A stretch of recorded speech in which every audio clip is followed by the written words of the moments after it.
Alright, in this video we're going to have a look at sit-up variations on the glute ham raise.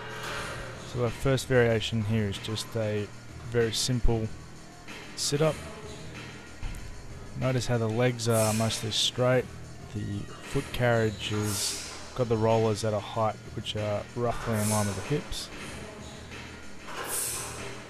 and how I'm going down to parallel or just below. You make these a little bit more difficult by shifting some of the weight in your upper body, in this case your arms, a little further away from the pivot point. And these are a good exercise when regular sit-ups are a little bit too easy.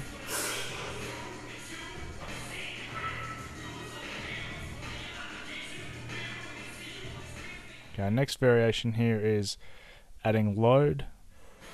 So the first way is just with a weight plate.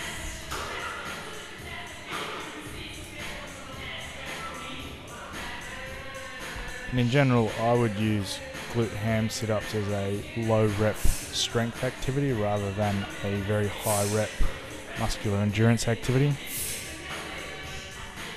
In this case, we're just using a weight plate held on the chest to increase the load in the bottom position.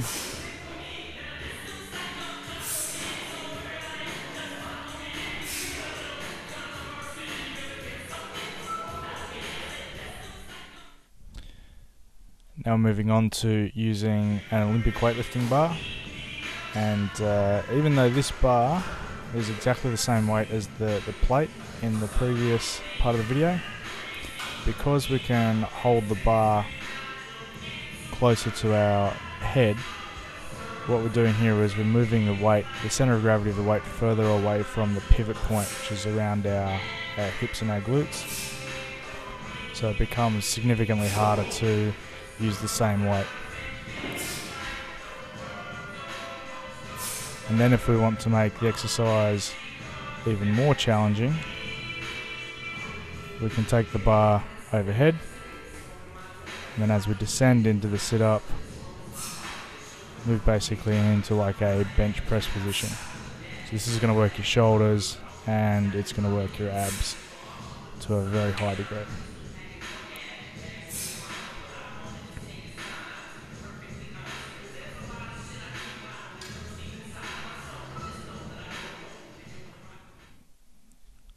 Okay, our final variation in this video is the single leg glute ham raise sit-up. So in this case we're just letting the free leg hang down.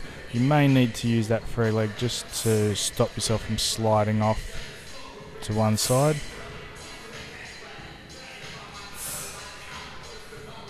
And so now our hip flexors on the side, which we've got hooked under the feet rollers, are working extremely hard, and the abs are playing a role as isometric stabilizers. So this is the sort of activity that you can add if you need to increase the strength of your hip flexors for things like running or kicking. And in general, we throw in sort of glute ham raise sit-ups and their variations, low reps, 3 to 5 sets towards the end of a training session.